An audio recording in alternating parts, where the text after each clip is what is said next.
15 years ago, my ex-husband betrayed my trust by cheating on me with his childhood friend. To make matters worse, they even had a child together, which ultimately led to our divorce. The aftermath of the divorce was a period of immense struggle for me. I faced relentless harassment from the woman he had an affair with, and eventually I was pushed to the point where I had no choice but to resign from my job. It was undoubtedly one of the lowest points in my life. However, just when I thought all hope was lost, my current husband came into my life and rescued me from the darkness. Together, we have built a happy family and now lead a peaceful life. But unfortunately, our happiness was short-lived. Unexpectedly, I crossed paths with my ex-husband, the one who had abandoned me 15 years ago. With a smirk on his face, he arrogantly remarked, "You're still single, aren't you? No one would marry a woman who can't have kids. You still can't say anything but nasty comments, can you?" He looked down on me, belittling my worth. In response, I fired back, refusing to be undermined. "Oh, really? Well, let me tell you, my son is adorable, just like his mother." As I introduced my son, my ex-husband's smile faded, and he trembled. It was a moment of triumph for me. I wanted him to see the happiness and love I have found without him. With newfound confidence, I concluded, "Oh, and I should introduce my other children to you too." My ex-husband's expression turned to one of shock and regret. "My name is Caroline, and I am a survivor. I have overcome heartbreak, betrayal, and the hardships that life has thrown at me. I have found strength, love, and joy in the arms of my current husband and the beautiful family we have created together. No longer defined by the pain of the past, I am proud of the person I have become and the life I have built." However, our dreams were shattered when I discovered that Thomas had been cheating on me with his childhood friend. As if that wasn't painful enough, he'd have fathered a child with her, leading to the ultimate breakdown of our marriage. The aftermath of the divorce was a period of immense struggle for me. I faced emotional turmoil, financial instability, and the daunting task of raising our child alone. However, I refused to let the betrayal define me or hinder my happiness. I focused on rebuilding my life and creating a loving and nurturing environment for my son Jack. Eventually, I met Daniel, my current husband, who has been my rock and source of support. We fell in love, and he accepted Jack as his own. Together, we decided to expand our family and were blessed with the arrival of our daughter, Maya. They both bring immense joy and love into our lives, and we cherish every moment spent together. Although Jack is going through his rebellious phase, testing boundaries and pushing limits, Daniel handles it with firmness and understanding. He steps in when Jack becomes disrespectful and teaches him important life lessons. Despite their occasional clashes, Jack truly adores his sister, Maya, and quickly makes amends whenever she threatens to dislike him. His sincerity and willingness to improve his behavior always manage to lighten the atmosphere and bring laughter to our home. Maya, being the youngest, has a knack for getting what she wants. Her love for fashion and makeup shines through, and she adds a vibrant energy to our family. She has a special bond with her brother, and they share both playful moments and heartfelt conversations. Though our family may be considered noisy at times, our love and unity prevail. We have found happiness and solace in each other's presence. Despite the pain of my past divorce, I have learned to trust, love, and build a new life with Daniel, creating a safe and nurturing environment for our children. However, the harsh reality of our situation began to take its toll. A year had passed without us conceiving a child. Each month, when my period arrived, it strained our relationship, causing tension and disappointment. We engaged in numerous discussions and even resorted to expensive fertility treatments. However, when we were told that there was nothing medically wrong with either of us, our marital relationship did not improve. Initially, Thomas was supportive and cooperative throughout the process.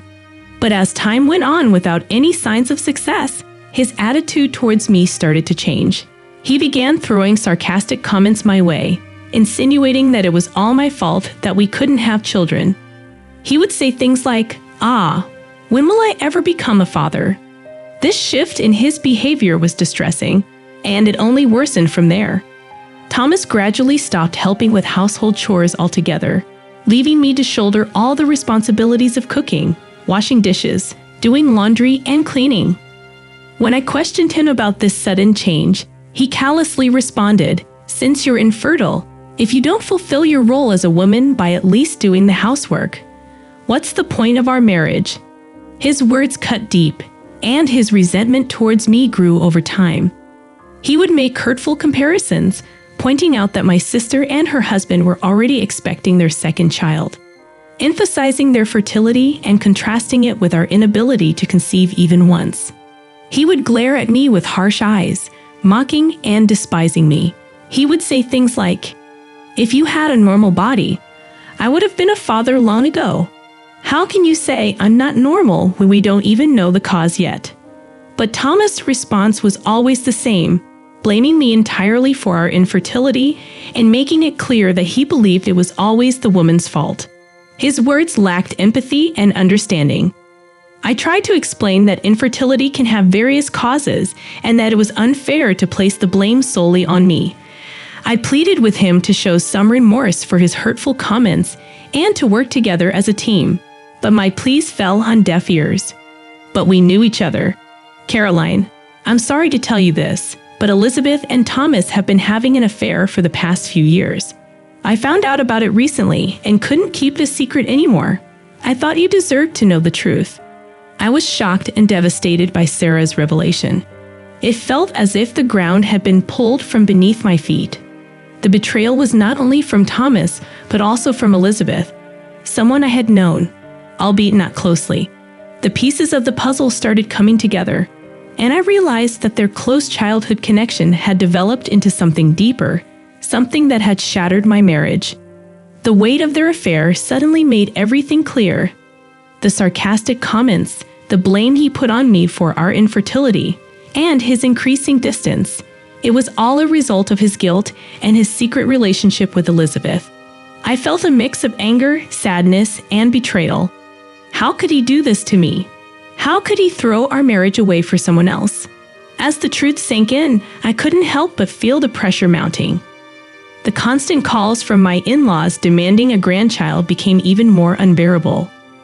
Now, not only was I dealing with the pain of infertility, but I also had to face the judgment and criticism from Thomas's family. My mother-in-law's hurtful words echoed in my mind, reminding me of my supposed defectiveness as a woman. In an attempt to escape the suffocating environment, I accepted Sarah's invitation and went out for drinks. It was a chance to confide in a friend, to share my pain and seek solace. Sarah's support meant the world to me during that difficult time. Learning the truth about Thomas's affair was a turning point in my life. It shattered the illusion of our marriage and forced me to confront the harsh reality. It was clear that our relationship had been irreparably damaged, and I deserved better than to be treated with such disrespect and betrayal. That confirmed my suspicions. The private investigator provided me with photographs of Thomas and Elizabeth together, captured in intimate moments that left no room for doubt. The pain of betrayal intensified as I stared at those images, realizing the depth of their deception. Confronting Thomas was both terrifying and necessary. I couldn't continue living in a marriage built on lies and infidelity. I wanted answers, closure, and the chance to reclaim my life. With a heavy heart, I gathered my newfound evidence and prepared for the difficult conversation that awaited me. On a quiet evening, when Thomas returned home from work, I mustered the courage to confront him. The atmosphere was suffocating as I laid out the evidence before him, tears streaming down my face. His face turned pale, and his eyes darted around, searching for words that could possibly justify his actions. But there was no justification for the pain he had caused.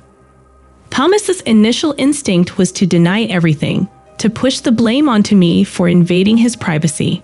But as the weight of the evidence became undeniable, he crumbled under the weight of his own lies. The truth spilled out, piece by piece, as he confessed to the affair with Elizabeth. He pleaded for forgiveness, promising that it was a mistake he deeply regretted. But forgiveness was not something I could grant easily. The trust we had built over the years had been shattered, and the foundation of our marriage had crumbled to dust. I realized that staying in a relationship plagued by infidelity and disrespect would only lead to further heartbreak and pain. In that moment, I made a decision, one that would change the course of my life. I chose to prioritize my own well-being and dignity. I deserved a love that was honest, loyal, and true. With a heavy heart, I told Thomas that our marriage was over and that I would no longer tolerate his betrayal. The road ahead would not be easy. Divorce is never a simple process, especially when emotions are raw and wounds are fresh. But I was determined to rebuild my life from the ashes of my broken marriage. But I myself wasn't ready to decide on divorce right away. No matter how terrible a husband he was the person I once vowed to spend my life with. I couldn't make a decision right away. A few days later, I returned home to find Jan, who usually came home late, sitting at the dining table. "Oh, you're home." "Yeah, I thought you'd be late today as usual." I tried to sound sarcastic on purpose. "Yeah, sorry about that." "I need to talk to you," he said. Having heard about the affair from Sarah, I had a bad feeling. I want a divorce. "What? So that's how it is?" Thomas replied. I realized that John wasn't just fooling around with Elizabeth, but that he was serious. "Elizabeth's pregnant, so I'm going to marry her." "Elizabeth, your childhood friend? You said she was just a friend, and now she's pregnant? You were having an affair."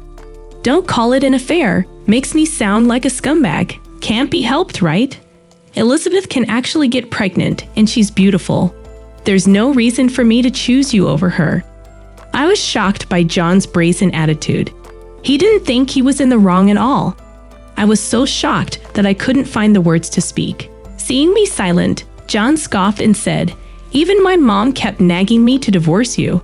She always liked Elizabeth more. She's beautiful, kind, and can have kids. My mom will be happy with this."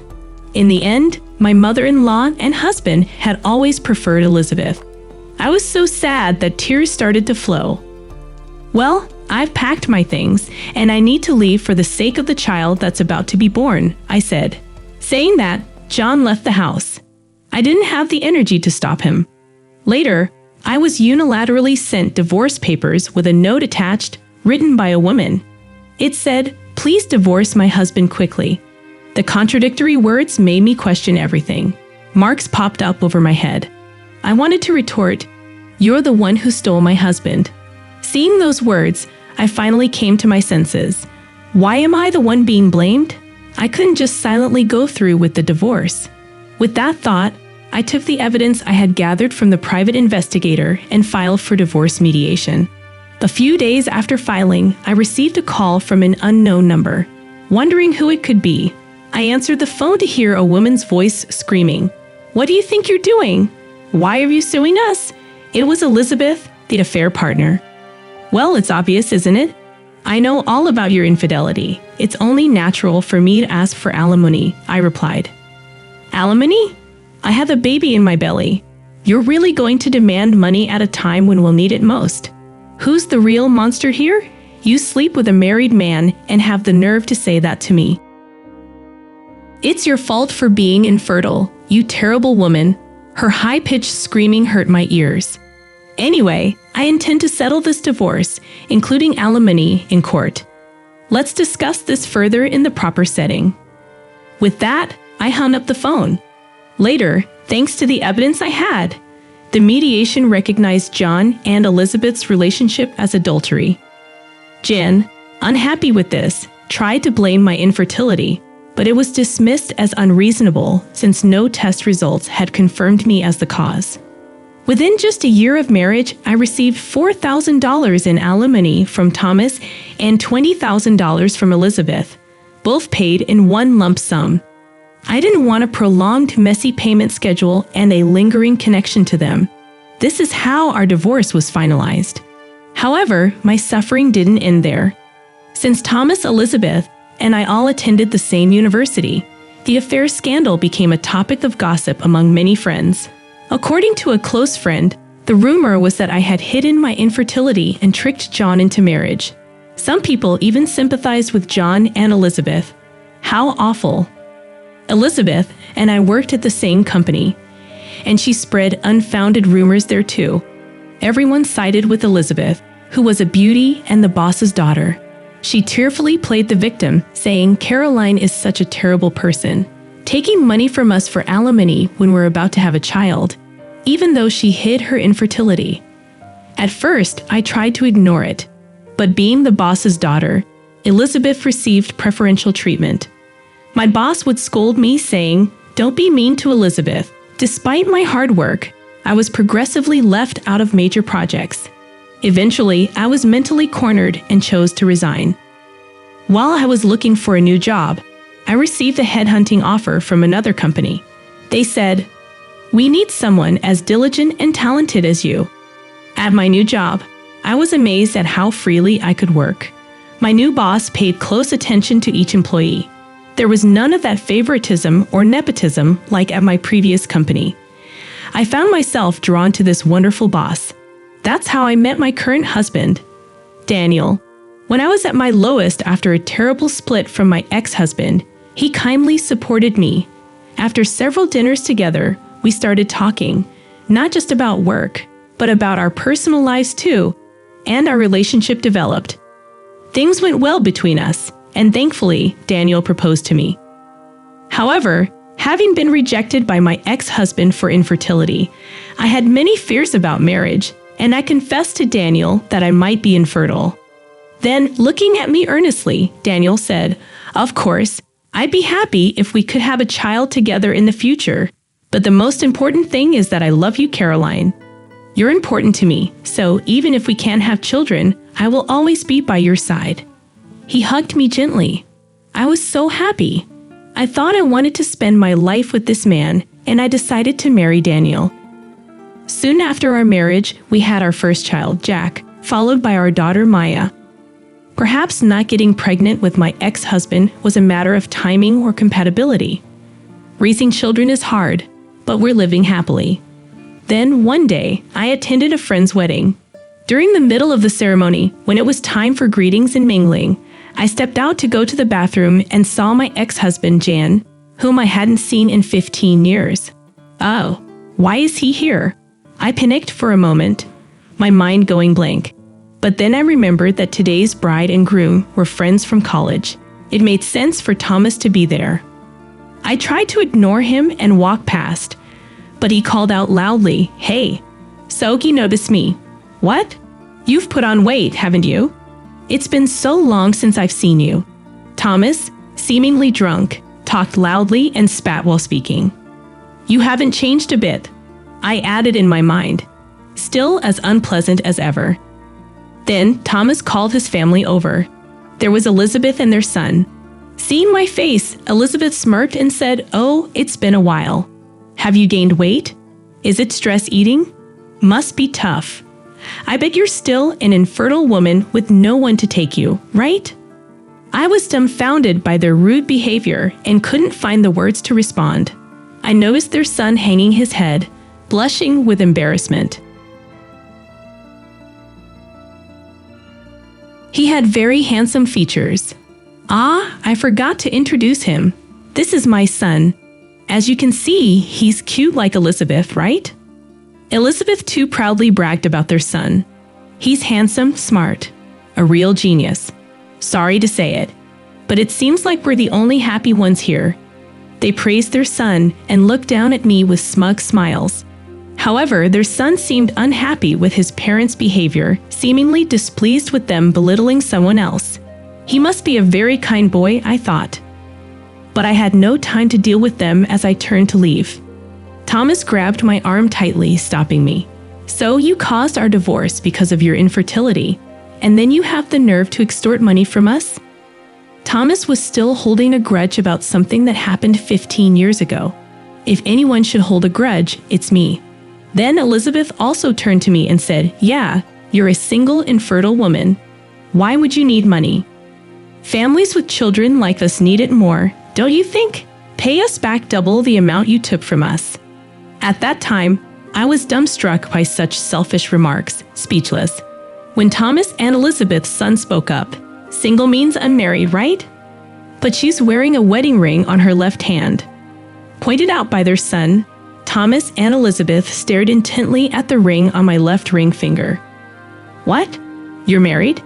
Thomas and Elizabeth's loud exclamations drew stares from the surrounding people. I was mortified as I pondered what to do. I caught sight of a familiar face. You shouldn't be so loud at a celebration like this. It's disturbing others. Maybe you should be more considerate, Mom. Who are these scary-looking people? Jack and Maya, worried about my late return, had come to check on me. Maya, as usual, was outspoken. But it was rare for Jack to speak so provocatively. Mom, you're late coming back, he said. Mom, you have kids? Yes, I do. Let me introduce them. This is my son, Jack, and my daughter, Maya. John seemed speechless, shocked that his ex-wife, whom he thought was infertile, had 2 children. Elizabeth was staring intently at my son. After a while, she muttered in a strange voice, "That uniform," seeming fixated on my son's attire. "Ah, he came straight from school with his dad," I explained. "It's not about that. That's the uniform of that famous private middle school, huh?" "Oh yes, Jack's attending the prestigious private middle school," I replied proudly.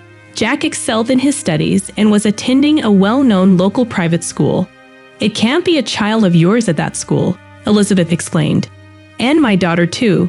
She plans to take the exam for the same school next year." "That's right. And you know what? Jack is amazing.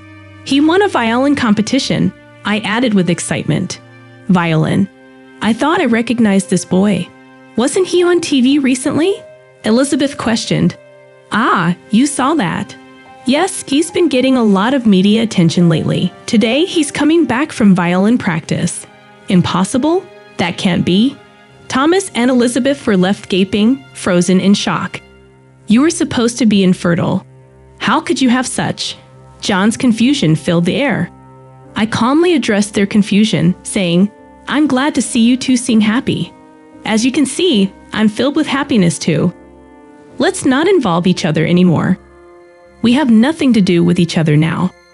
As I was about to leave with my children, my husband Daniel appeared. "Hey, what's going on here?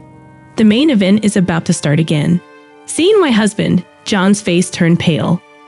President Smith, Elizabeth too, upon seeing my husband, turned white. At the wedding, Elizabeth expressed disbelief upon learning that my husband Daniel was the CEO of ABC Corporation's parent company. I clarified that Daniel had been approached by the parent company while job hunting, leading to his switch in employment. Jack and Maya, my children, stood up for me after overhearing hurtful comments made by my ex-husband and his wife. The tension escalated as my ex-husband tried to defend himself, but I intervened, urging everyone to focus on the present and let go of bitterness. Witnessing the maturity of my daughter, Maya, I felt grateful. In that moment, my ex-husband and his wife realized the impact of their hurtful words and apologized sincerely. The tension dissolved, and Daniel extended forgiveness and reconciliation. From that day forward, we worked together to rebuild our relationships, learning the importance of empathy and open communication. As we walked to the train station, I felt gratitude for the transformative journey we had undergone. The incident at the wedding had exposed deep-rooted issues, leading to change and growth. On the train, we shared laughter, stories, and made plans for the future. Arriving home, we enjoyed a cozy atmosphere and a delicious meal, symbolizing unity and togetherness. Sitting at the dinner table, I reflected on our journey, appreciating the forgiveness and love we have found. As I lay in bed, feeling the kicks of my growing baby, I whispered a silent thank you for the redemption and healing I had experienced. We had overcome the pain of the past and were prepared to face the future together, knowing our strength as a united family. I hope you guys enjoy our video. To watch more interesting stories, subscribe to our channel.